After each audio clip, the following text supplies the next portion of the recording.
Okay. Who is it? Okay.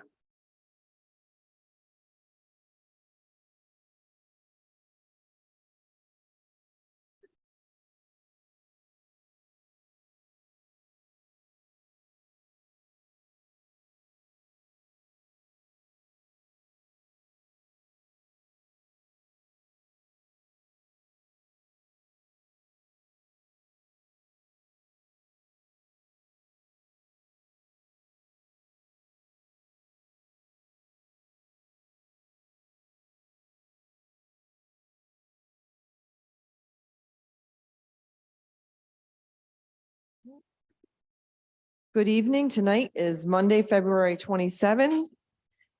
This is the monthly Cranston City Council meeting. And first, I would like for us to take attendance. Rosalba, if you can please take the roll.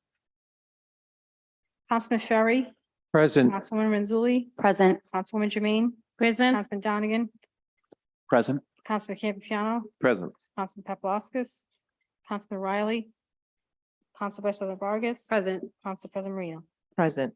And next this evening, we'll have the Pledge of Allegiance. If you can please stand.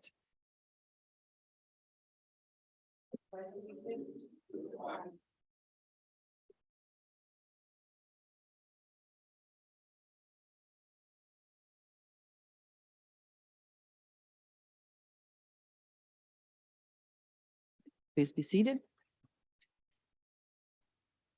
At this time, I'd like to take a motion to approve of the prior meeting minutes for the months of December and January council meetings. Motion to approve. Second. Any discussion? There being none, Rosalba, please take the roll. Councilman Ferry, Yes. Councilwoman Renzulli, Yes. Councilwoman Jermaine, Yes. Councilman Donegan, Yes. Councilman Campiano, Yes. Council Vice President Vargas. Yes. Council President Marino. Yes. Next this evening on the agenda is public acknowledgements and commendations. There's nothing in that category this evening. We move on to public hearings and public comment. At this time, I will be taking public comment on docketed matters only. First, if we can check in chambers, if there are any members of the public who wish to speak on any of the docketed matters this evening. Name and address, please, and please limit your comments to 4 minutes. Thank you. My name is Nicole Top. My address is 175 Bayview Avenue. Good evening, members of the Cranston City Council and esteemed guests. I have come here today to speak with you about the importance of awareness for Turner syndrome. Though Turner syndrome is a rare condition, it affects many more people than you may realize. There are approximately 300 women in Rhode Island with Turner syndrome today. These women are in need of awareness so that they can receive the best possible health care, have access to the appropriate accommodations and education and other aspects of life. Commonly, Turner syndrome causes very short stature, nonverbal learning disabilities, and early ovarian failure. Children with these conditions usually need growth hormones so that they can grow to be close to 5 feet tall, which makes their adult life easier than if they didn't take it. Early onset ovarian failure usually means that girls do not menstruate naturally, and it is necessary for them to take estrogen throughout their adult lives in order to prevent the medical issues that arise without it. Nonverbal learning disabilities require occupational therapy and special assistance in math. Turner syndrome can also cause many other medical issues, including issues with the heart, kidney, diabetes, hearing loss, and more. I myself have and continue to deal with many health issues associated with my Turner syndrome, including bicuspid aortic valve, for which I needed 2 surgeries, one as a baby and a second in 2020 to have my aorta replaced with a mechanical valve, hypothyroidism, and hormonal issues, leading me to need a hysterectomy this past summer after many visits to the ER because I needed blood transfusions. As not many doctors were familiar enough with my condition to be comfortable treating me, it delayed me getting the medical care that I needed. I, as a constituent who has Turner syndrome, am asking for a resolution to be passed that will officially recognize February as Turner Syndrome Awareness Month. Awareness for this condition and its complications will allow healthcare providers to diagnose the condition much earlier than they have been. The current average age for diagnosis is between 7 and 17, according to the INH. Greater awareness within the medical community will allow more research to be done on the condition so that we can better treat the health issues of women with Turner syndrome, as current understandings are limited.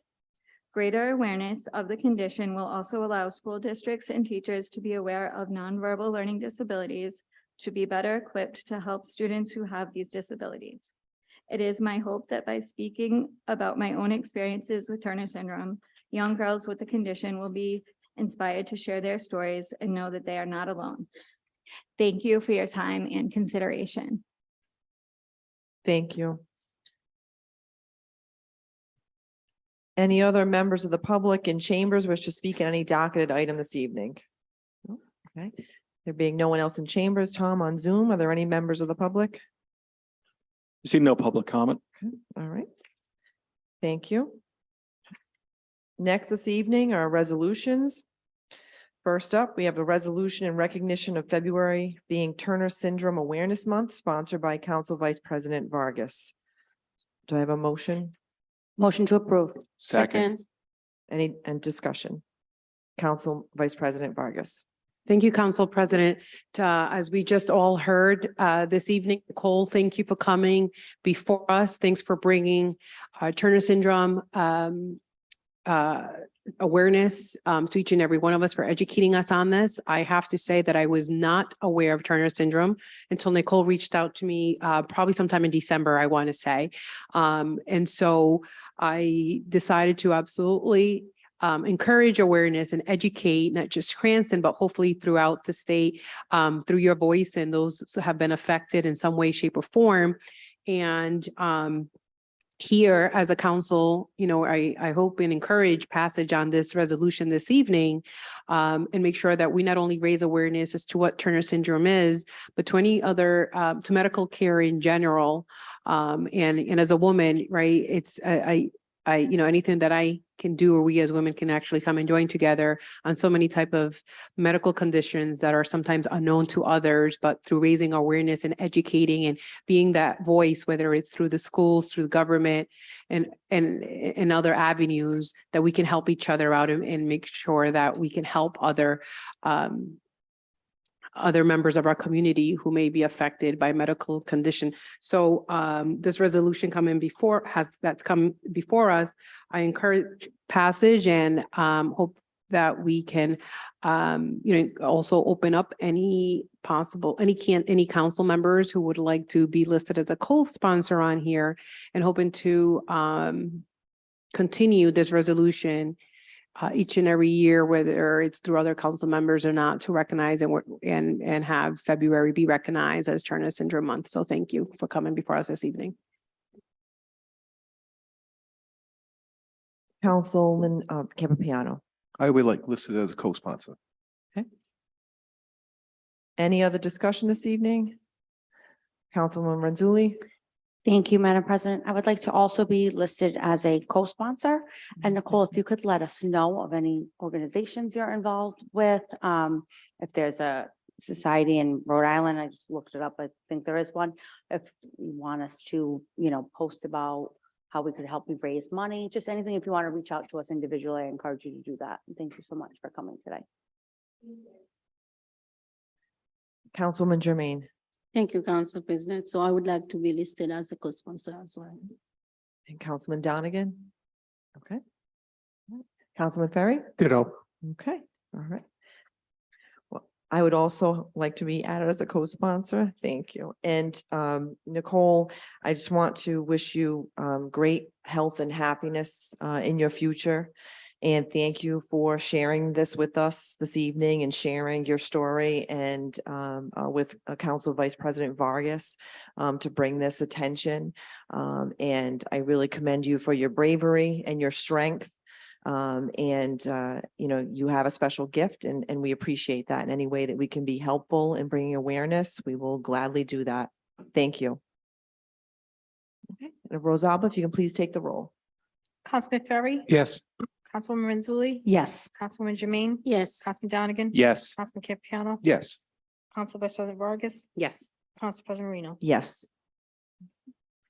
Next this evening, we have a resolution requesting that the administration and city council celebrate Black History Month in Cranston throughout the month of February. This is sponsored by Councilwoman Jermaine and co-sponsored by Vice President Vargas and myself. Do I have any motions? Motion to approve. Second. Okay, and discussion? Councilwoman Jermaine. Thank you, Council President. This resolution was passed 2 years ago, and that was the first one that we have in this body where we talk about Black History Month. Although we shouldn't have only 1 month because Black history is American history, but we have to have 1 month really dedicated to the achievement, the struggle, the beauty of our ancestors as Black people. So I wish that we come one day, we do not have to, the struggle to continue to say, hey, we have to have a space, but we end up to celebrate every day, not 1 month, but every day in the 365 days of the year. So I wish this resolution passed tonight. And my wish is also to see we have some activity going on. We have not having any activity for the past couple years. But that's my wish. We can start having some activity right here in the council or in the administration to celebrate. Thank you. Any other discussion? Councilman Donegan. Thank you. Thank you to my colleague, Councilwoman Jermaine, for being a consistent voice and constant voice for equity, and for the other co-sponsors for bringing this forward. If possible, I'd like to be added as a co-sponsor, and again, thank Councilwoman Jermaine and the others for their constant voice on this issue. Anyone else? Councilman Ferry? Yes, thank you. And may I also be added as a co-sponsor? Councilwoman Renzulli. Thank you. I just want to thank Councilwoman Jermaine because I remember 2 years ago when she brought this forward, and she was very brave in how she approached the topic and how she pushed back on changes that maybe other people, they didn't really know what she knows. So, but she did it in a way that was respectful, and we were able to, have some clarity and maybe change some minds. So I can appreciate that. And I can appreciate that she holds space for people, and she takes space when she needs to take space. And I appreciate her advocacy. I would also like to be added as a sponsor as well. All right.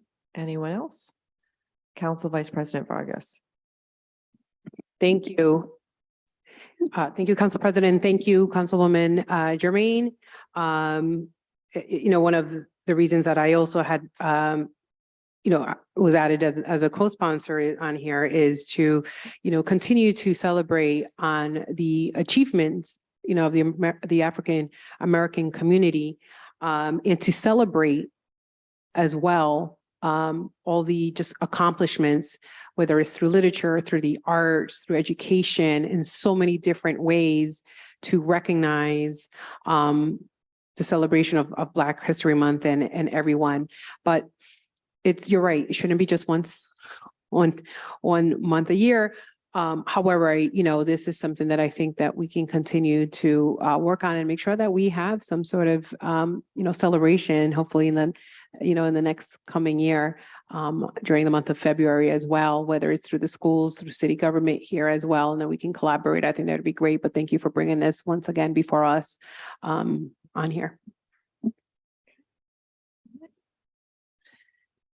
Anyone else? Nope.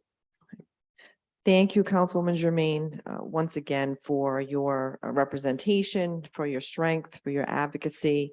And I'm very glad to co-sponsor this ordinance, this resolution with you, along with Council Vice President Vargas and the others that have joined in that co-sponsorship this evening.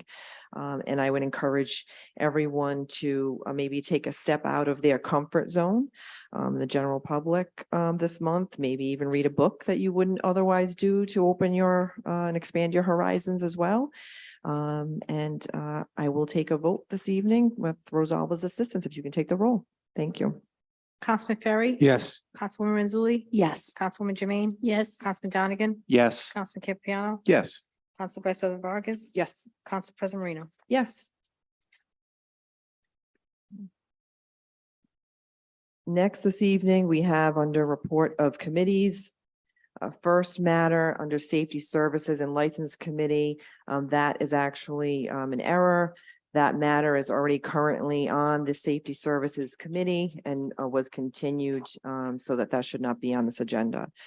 The next matters up for business this evening are Finance Committee, and I will direct this attention now to Councilman Donegan as Chair of Finance. Thank you. Thank you, Council President Marino.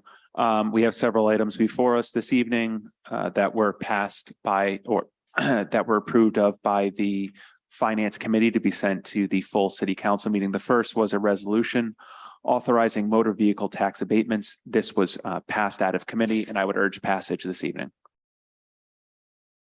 Motion to approve. Second.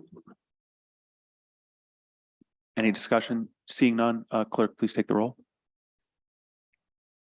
Councilman Ferry. Yes. Councilwoman Mazzulli. Yes. Councilwoman Jermaine. Yes. Councilman Donegan. Yes. Councilman Campiano. Yes. Council Vice President Vargas. Yes. Council President Marino. Yes. The second matter is tax interest waiver approvals from the month of January. This was passed by the committee, and I would urge passage this evening. Is there any discussion? Seeing none, if the clerk could please take a roll. Motion to approve.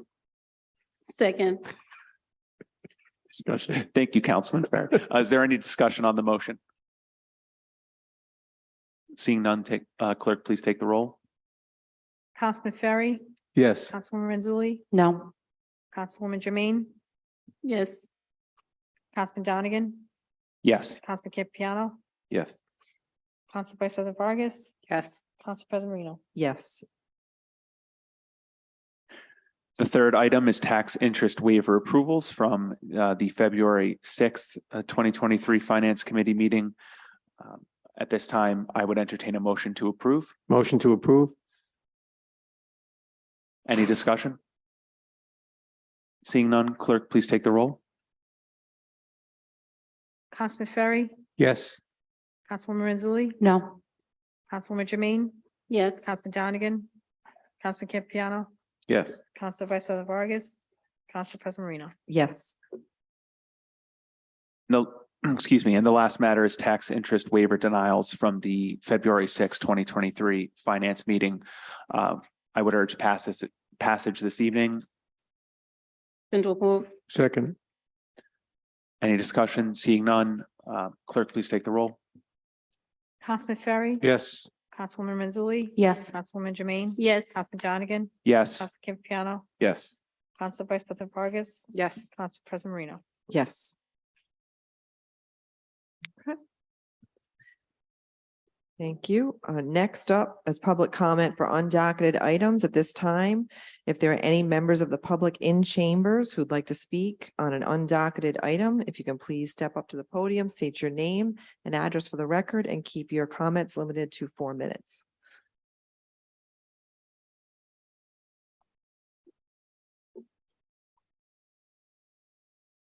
Hi, everyone. Martha DeMayo, 69 Laconia Road. I have an issue based on last month's meeting that should be introduced by the council member or in the council member communication segment. But I have a councilman that doesn't communicate. 3 of us, myself, Pat Schoeninger, and Al Schoeninger, have tried for a month. Email, phone calls, text messages to Mr. Papalapkis, but we came up empty. completely ignored. So I'm here tonight to represent myself. Last month, there was an in-depth discussion put on the agenda by VP Vargas about the vibration from the Edgewood laundromat. And the solicitor, Mr. John Videcchia, am I saying his name correctly? Provided an in-depth explanation of public-private nuisance and the related case law. All of you on the council asked pointed questions, and the solicitor explained the potential path forward, actions that could be taken by the council, your power to protect the health and the welfare of your constituents. So I am here tonight to ask for that same discussion, to ask the solicitor to speak to the public-private nuisance, to the three things we have going on in Ward 5. And those three things are as bad and worse, not to minimize Edgewood Laundromat, but the three things we have going on in Ward 5 are, number one, the mass shooting like gunfire, now documented on the ARPA application as noise pollution and a public health crisis. Number two, we also have cracked walls and ceilings and dirt covering nearby homes caused by a private company that has been expanding over the years, blasting and shakes our houses as a California earthquake. And the third disruption, minor, could be considered minor by the first two of mass shooting like gunfire and cracked ceilings and cracked walls, is the new sound system at the school.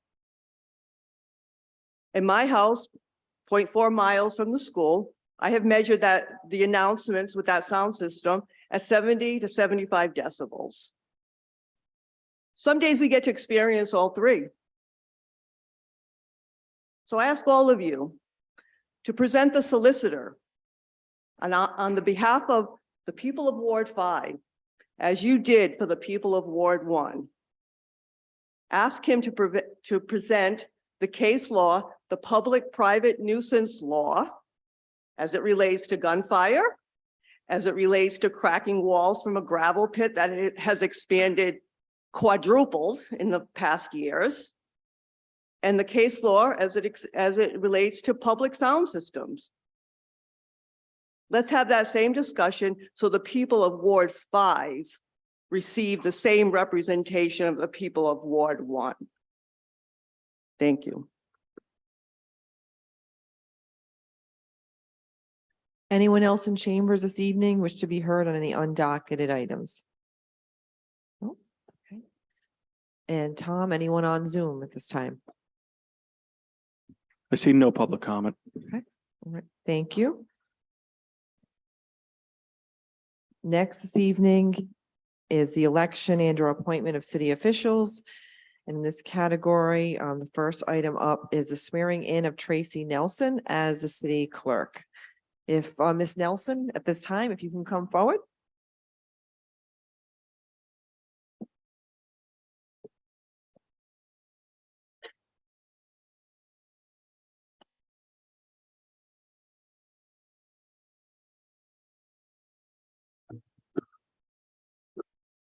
Swear that you will be true and faithful unto and support the Constitution of the United States, this state, and support the law and Constitution thereof, and the whole rule, charter, and ordinances of the city of Cranston, and that you will well and truly execute the office of which you have been appointed, or until another being moved in your place, or until you be legally discharged therefrom, so help you God. Congratulations and welcome. Thank you.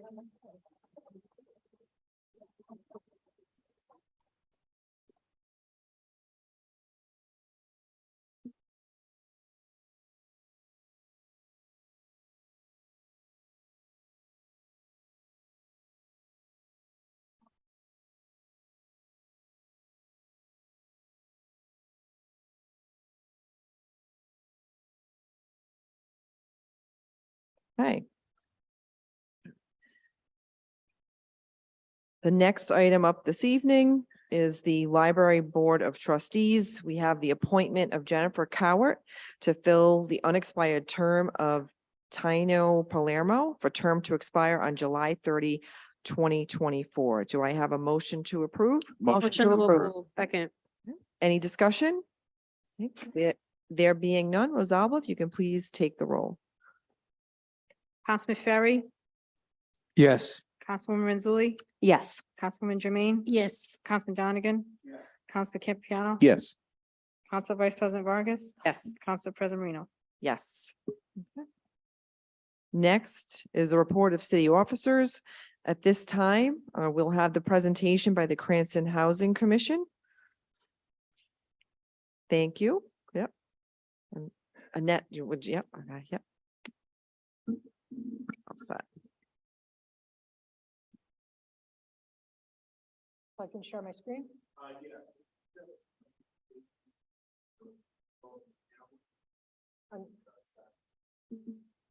Oh, join as panelist.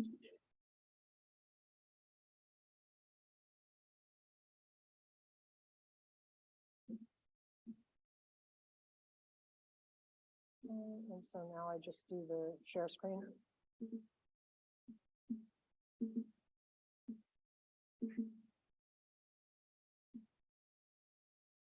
There it is. Okay.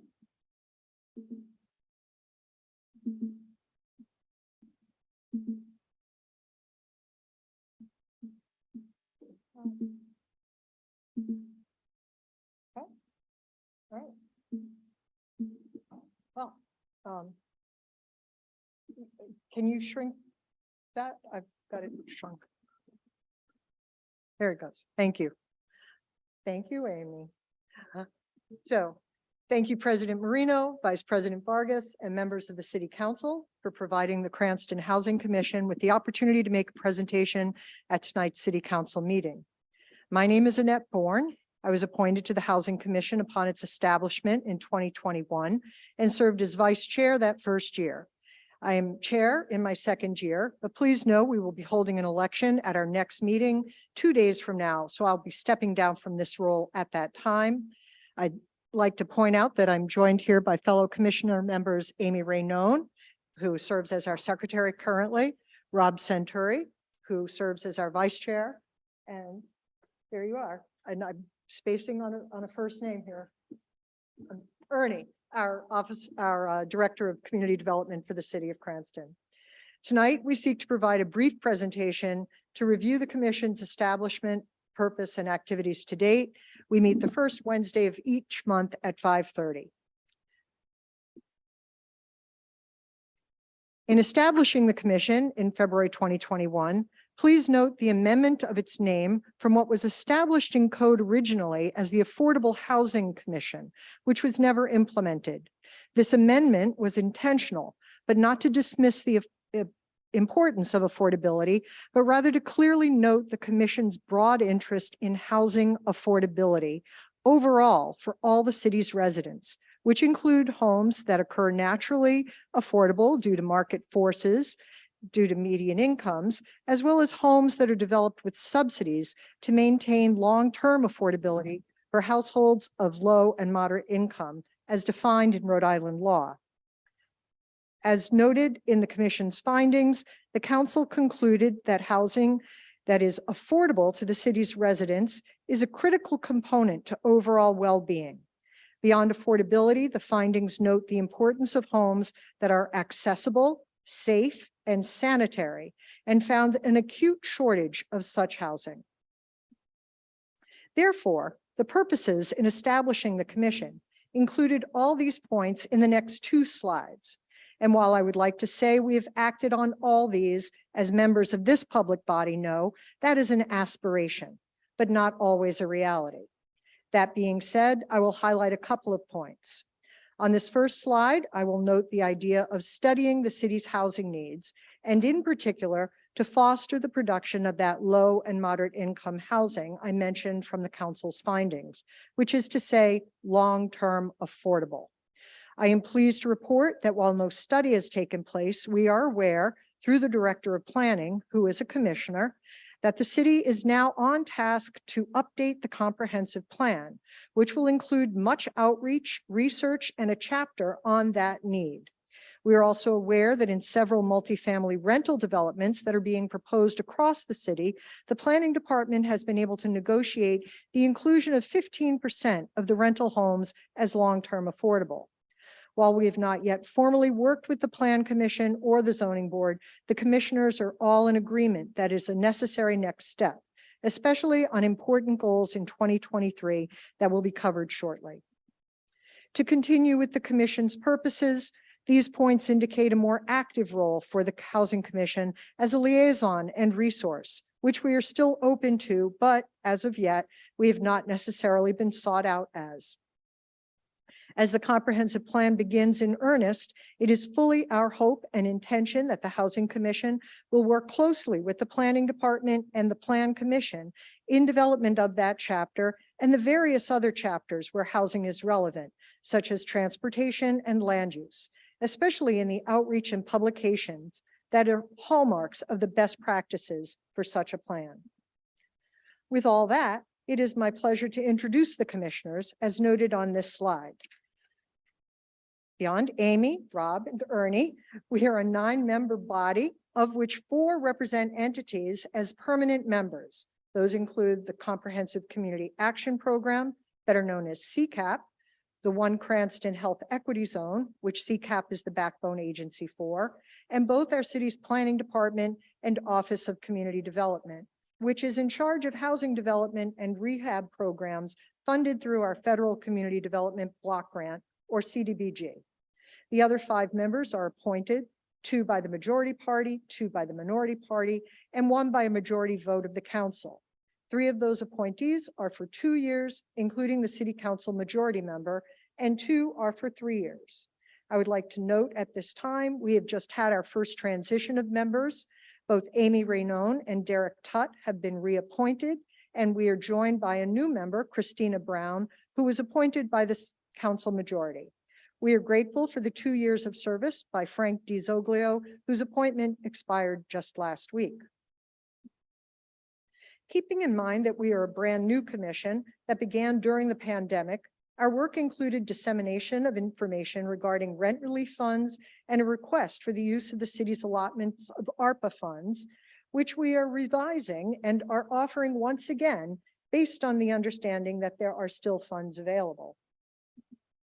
Of late, and continuing in our goals for 2023, we've addressed a letter to this body regarding the updating of our zoning ordinance to help with the development of more accessory dwelling units.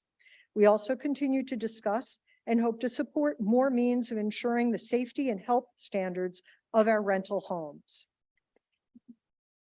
We recognize the significant opportunity, the updating of the comprehensive plan, but we are also aware of the time and public education it takes to involve residents in the shaping of our city to ensure housing affordability, both for those who live here and who would choose to live here. We also see a great opportunity in the implementation of the state's first master transit plan, Transit Forward 2040, and the development of cross-city service and a regional bus hub. Not mentioned on this slide, but please note that Cranston also has a role to play in the success of bus rapid transit route that is being planned from the airport. We will be one of 5 contiguous cities on that transit route. So I'm very much urging consideration of coordination with our other cities to make sure that that transit route is fully useful for the development of housing and mixed-use commercial. In closing, I would like to offer that in my professional work as the Research and Policy Director of Housing Works Rhode Island, we explain that there is a direct relationship of housing to most of life's opportunities. The location of a home connects us to schools, community, jobs, and activities, and a home's physical condition can determine our everyday health. To me, the home where one lives is one of the most determinative factors in life. I am grateful for the council's creation of the Housing Commission and for my role and that of my fellow commissioners. I hope this has been helpful. We look forward to offering updates at least annually. Thank you very much for your time. I know you have a long agenda ahead, but I am pleased, and any of my commission members are pleased to take any questions as time permits.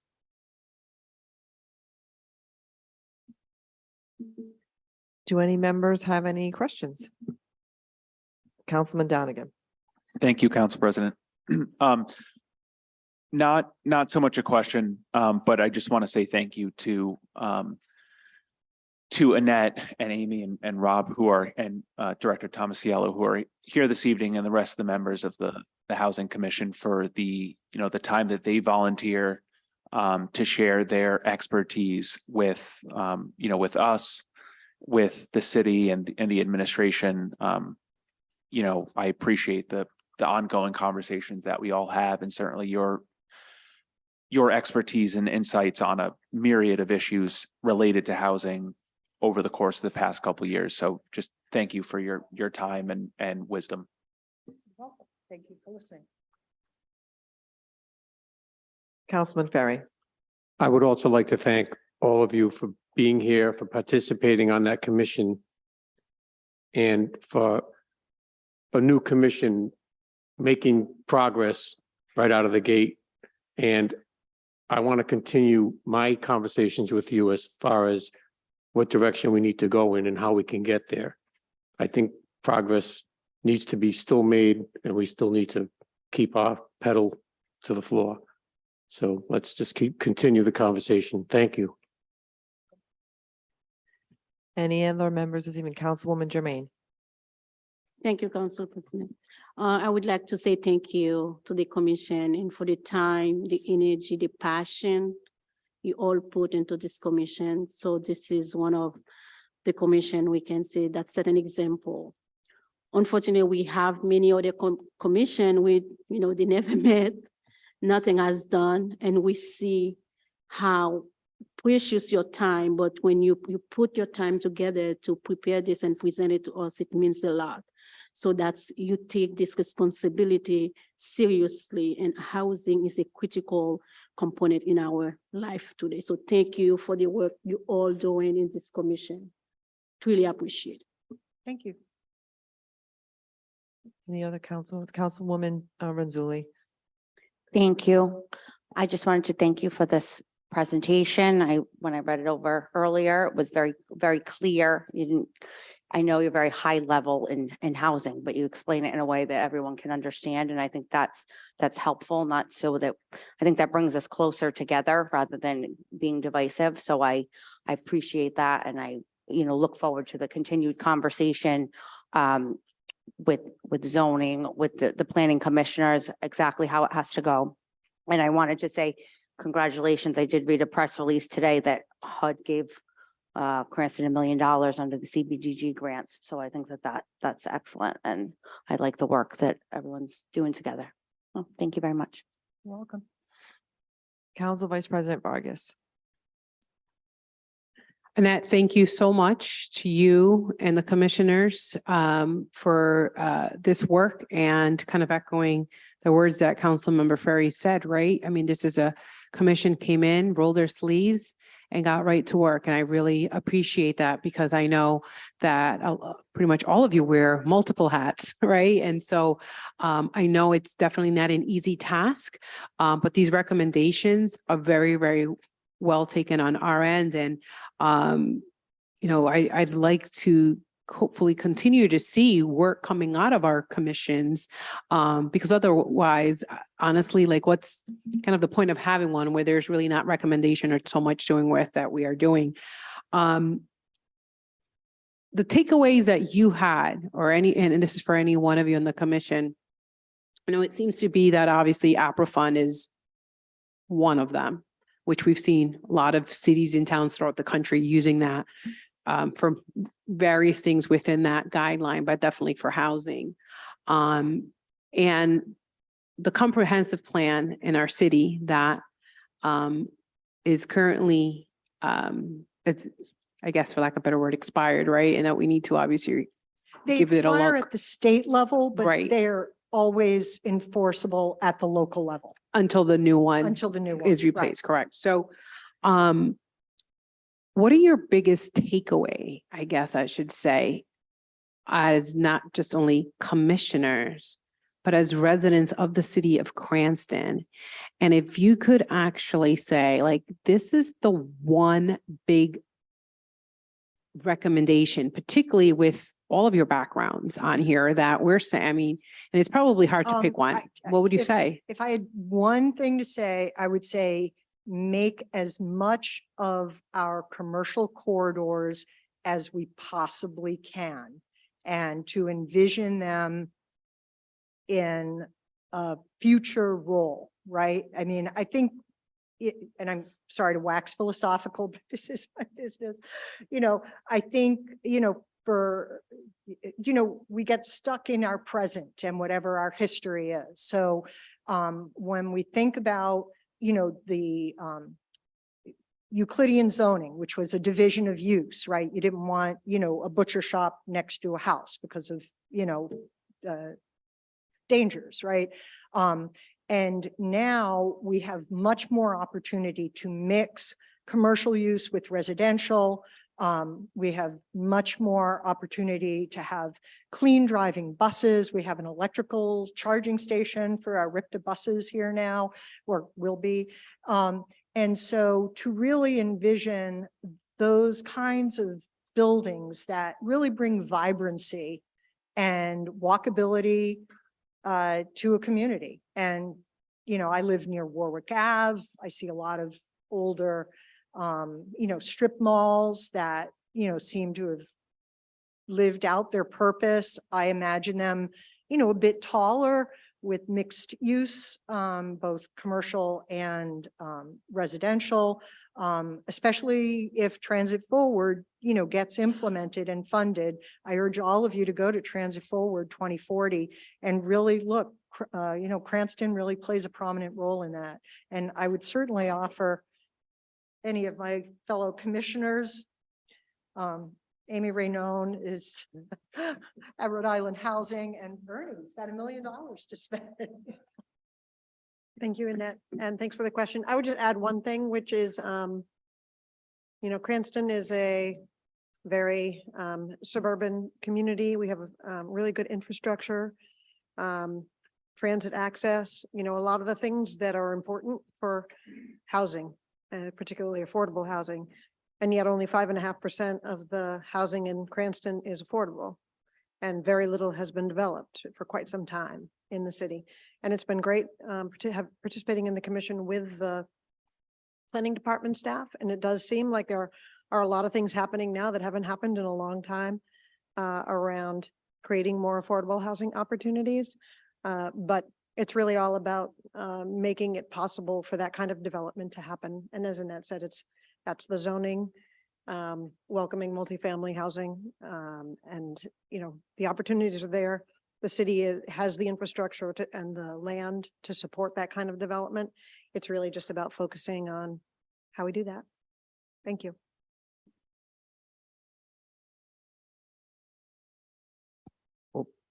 My only contribution here, and I'm not a housing expert in my day-to-day life like Annette or Amy, so I can't speak to that.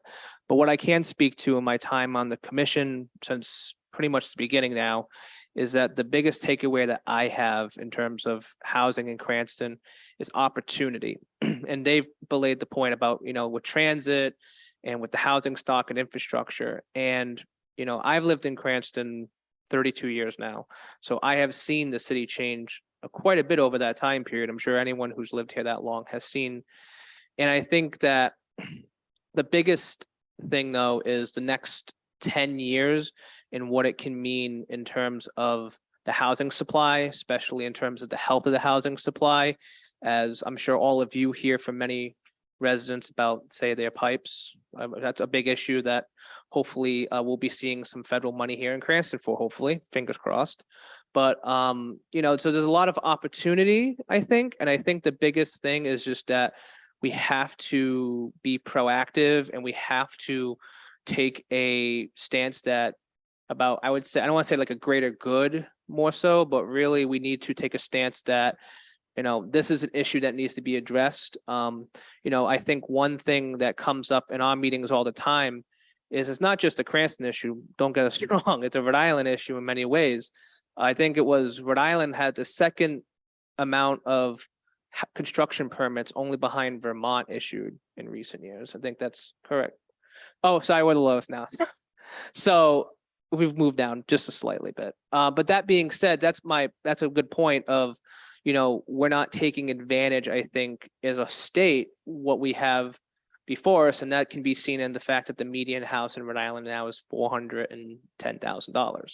So I think that we have a lot of work ahead of us, but I think we can navigate and add a lot to that conversation, make some strong contributions if we work together. So thank you.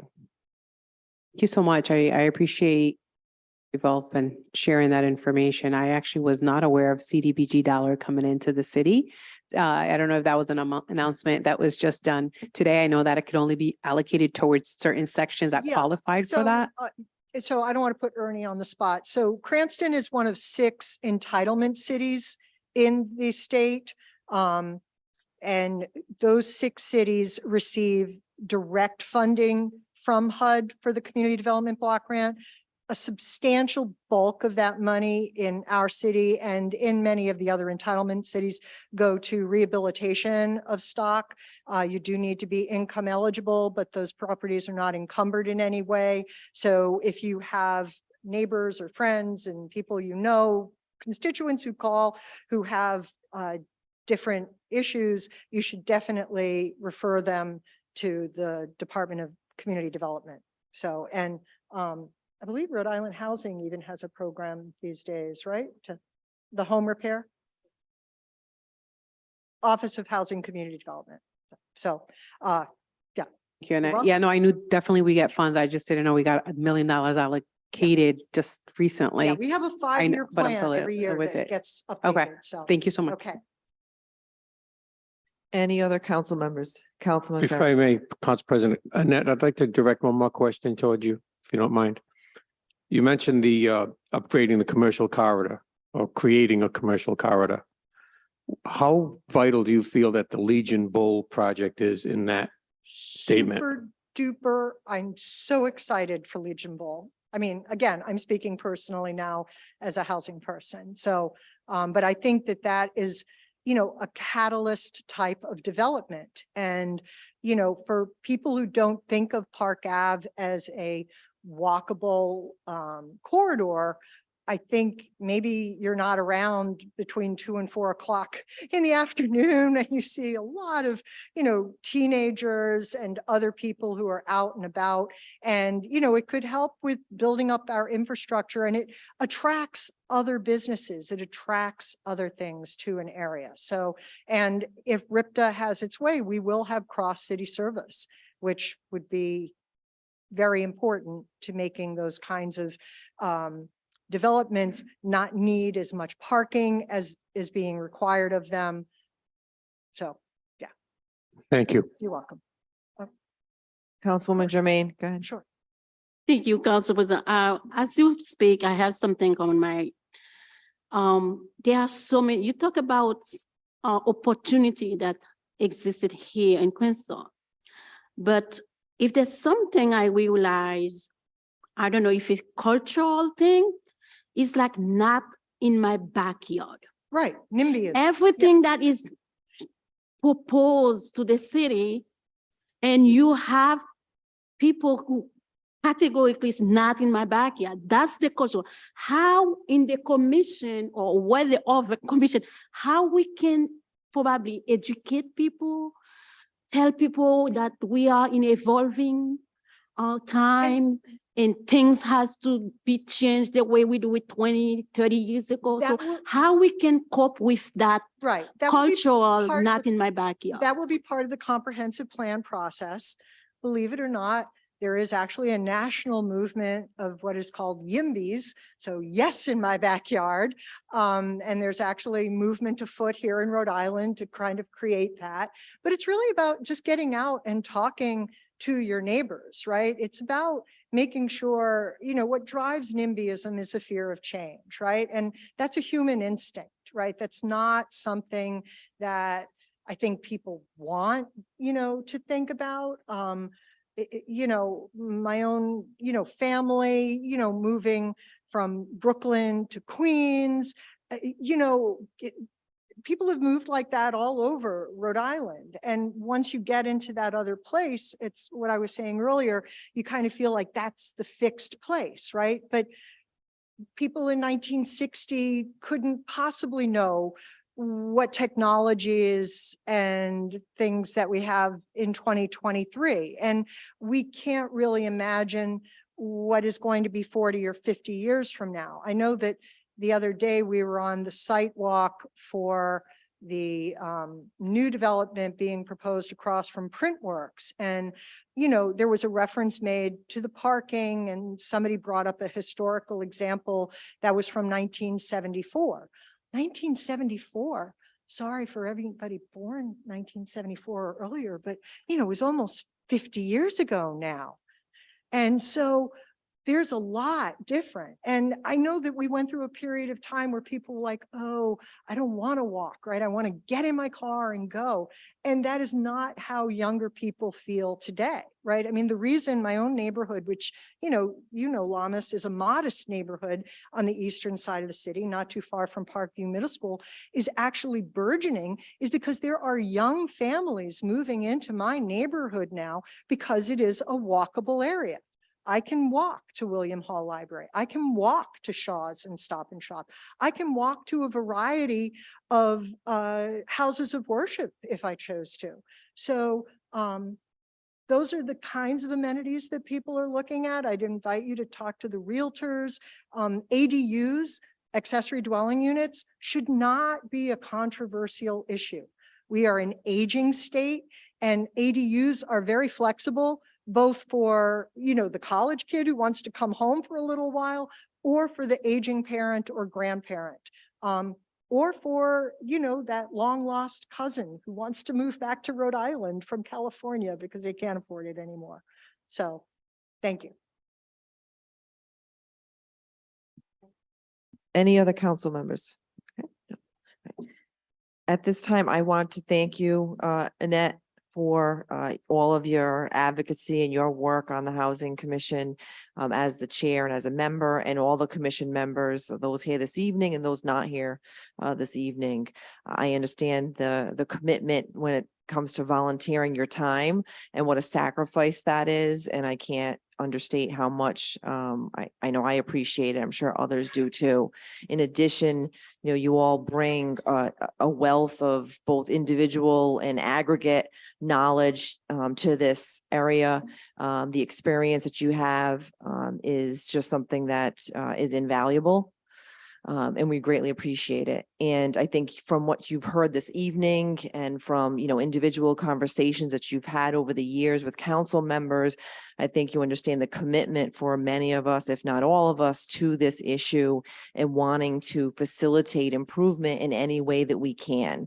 The good news is that both, you know, nationally, on a state level, at a local level, there is, you know, I think the momentum that we haven't seen in a long time to address the need. And so if we can facilitate that in any way, we will. I know that for myself, you know, in speaking with, when I have the opportunity of, you know, developers who are looking to come to Cranston, and, you know, they know that we are looking at, you know, a percentage of those housing units to be affordable. We are strongly encouraging that and doing everything that we can to facilitate that. And in the road ahead, with respect to the comprehensive plan, you know, we all want that, you know, are anxious to see that change.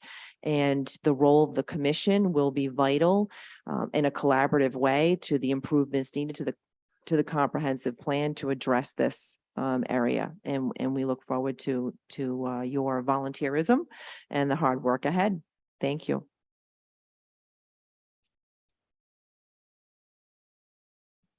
Next this evening on the agenda for under executive communications is the legal, oh, excuse me, before I do that. Sorry, with the Cranston Housing Commission, if we can have a vote to accept the report. Motion into to the accept the record. report. Okay, any discussion on that vote? Nope. Okay. Rosalba, if you can please take the roll. Councilman Ferry? Yes. Councilwoman Renzulli? Yes. Councilwoman Jermaine? Yes. Councilman Donegan? Council Campiano, Yes. Council Vice President Vargas, Yes. Council President Marino. Yes. Okay, next on the agenda, under executive communications, we have a legal expense analysis from July 1, 2022 to February 27, 2023. With that report, do I have a vote just to accept this into the record? Motion to accept.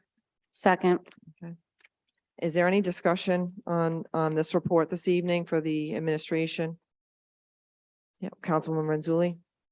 thank you. I don't know if Attorney Videcchia can answer this question or not. But is the DeSisto law case, do we know how much, do we have any guess how much longer that is going? I know you can't really, I'm not sure what that office is working on at the present Okay. time. I could find out. But Okay. off the top of my head, I don't know. okay. All right, that was it. Thank you. Councilman Donegan? Thank you, Council President. Perhaps this escaped me last month. In previous iterations of this report, there was some sort of like the title of the case to kind of get an idea of what is that something that's not going to be included in future reports? I found it helpful to get a sense of, you know, this is a big case that's going on, you know, or dollar wise, or it was helpful.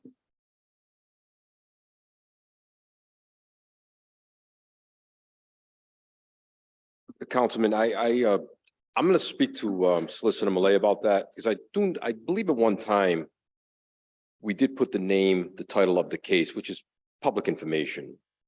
So I'll certainly pass along that request.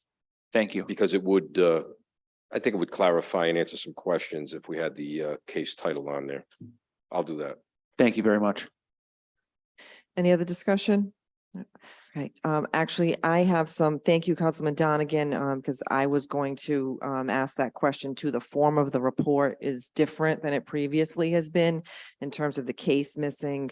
In addition, I do know that there are attorneys and firms that we utilize, at least one comes to mind that is not listed on this report, and we've had a discussion with the administration about that. And it's been some weeks and I haven't seen that change. I don't suppose, you know, Solicitor Videcchia, you know anything about that? Yeah. It's a firm that's being utilized by the city, but it's not appearing. I just want to Correct. understand. Yes, correct. Yeah, Yeah, with I- pending litigation. I can find out. I don't have any independent knowledge of that. I don't know if Perillo does. That's fine. I think that what I'll do, and I'll speak to the chair of the finance committee. I think it's important at this time, and I'll reach out to the administration that at the finance committee level, we have a discussion as to the legal fees, the firms were utilized, et cetera. But we'll follow up with the administration on that and through the chair of that committee. So thank you. Okay. Right. I'm sorry, do we have a motion and a second to accept it into the record? Rosalba. Yep, okay. And if you can please take the roll. Caspi Ferry, No. Councilwoman Renzulli, Yes, Councilwoman Jermaine, No. Councilman Donegan,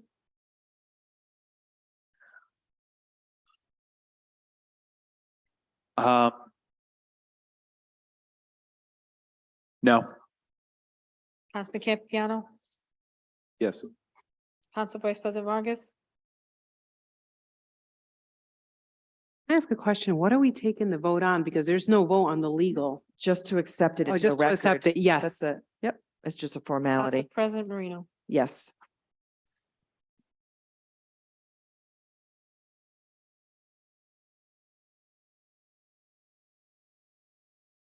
Motion passed 4-3. Next on the agenda this evening is under Council President Communications. While there is nothing listed there, I just do want to make mention just of a couple of things, just for informational purposes. Bad weather's in the forecast. There is a parking ban in effect. If you go online, you can get the information. I believe it's posted on the city website. Do you know? Is it? Yeah, okay, yeah.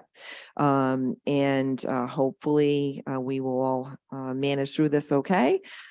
And just keep in mind the parking ban.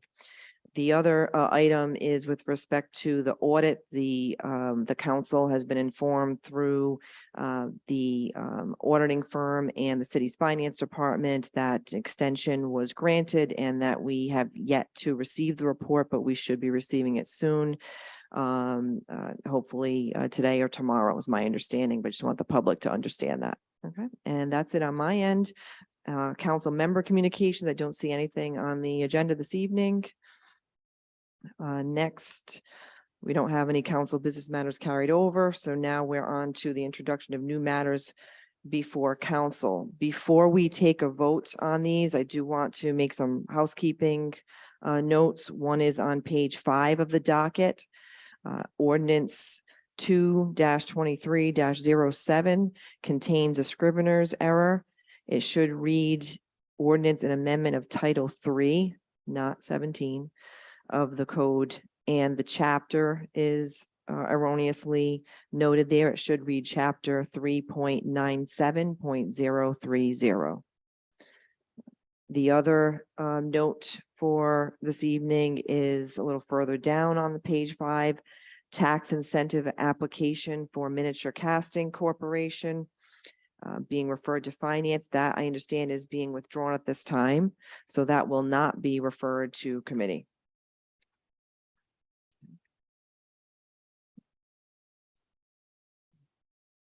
Now, if I'll entertain a motion to take these as a block to refer to the appropriate committees. So moved. Okay, Rosalba, any discussion? No, there being none, Rosalba, if you can please take the roll. Councilman Ferry, Yes. Councilwoman Renzulli, Yes. Councilman Jermaine, Yes. Councilman Donegan, Yes. Councilman Campiano, Council Vice President Vargas, Council President Marino. Yes, and now at this time, if I have motion to adjourn, So moved. Second. all those in favor say aye. Aye. Okay, good evening. Thank you.